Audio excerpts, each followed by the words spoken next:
Hi viewers, welcome to cini clicks. இன்னைக்கு நம்ம cine news நிகழ்ச்சியில் பார்க்க போகிற நியூஸ் என்னன்னா,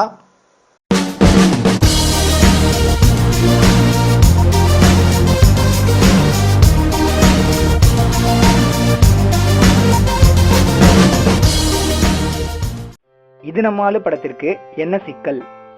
சுமார் 9 வருடங்களுக்கு முன்பு சிம்பு நயன்தாரா வல்லவன் படத்தில் இணைந்து நடித்தனர். அந்த படத்திற்கு பிறகு மீண்டும் சிம்புவுடன் இணைந்து இது நம்மாலு படத்தில் நடித்து வருகிறார் நயன்தாரா. சிம்பு சினியார்ட்ஸ் தயாரிப்பில் பாண்டியராஜ் இயக்கும் இப்படத்தில் ஆண்ட்ரியா, சூரி, சந்தானம் ஆகியோரும் நடிக்கிறார்கள். இது நம்மாலு படத்தின் மூலம் இசையமைப்பாளராக அறிமுகமாகி இருக்கிறார் சிம்புவின் தம்பி குரலரசன்.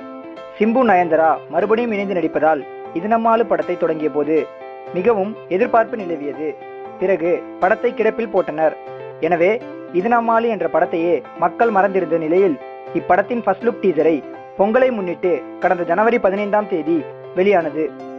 25 நாட்களில் இந்த டீசரை 30 லட்சத்திற்கும் மேற்பட்டோர் பார்த்துள்ளனர். சிம்பு நடித்த படங்களிலேயே அதிகம் பேர் பார்த்த டீசர் இதுதான். சிம்புவின் கரியரில் இது சாதனைதான். ரஜினி, அஜித், விஜய், சூர்யா, விக்ரம், தனுஷ், சிவகார்த்திகேயன் ஆகியோர் நடித்த படங்களுக்கு தான் அதிக ஹிட்ஸ் கிடைக்கும். அந்த லிஸ்டில் இப்போது சிம்புவும் இணைந்திருக்கிறார். சிம்பு சேர்ந்திருப்பதால் அவரின் ரசிகர்கள் உற்சாகத்தில் இருக்கிறார்கள். சிம்பு நடித்த வாலு மார்ச் 27ஆம் தேதி வெளியாக உள்ளதாக சொல்லப்படுகிறது. அதன்படி வாலு ரிலீஸ் ஆனால் ஏப்ரல் இறுதியில் இது நம்மாலு படம் ரிலீஸ் ஆகும்.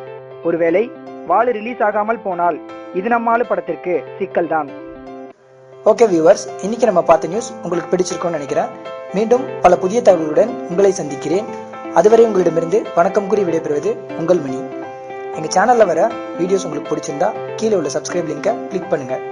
எங்கள் சேனலில் வர வீடியோஸ் உங்களுக்கு ரொம்ப பிடிச்சிருந்தா உங்கள் ஃப்ரெண்ட்ஸுக்கு ஷேர் பண்ணுங்கள். தேங்க்யூ.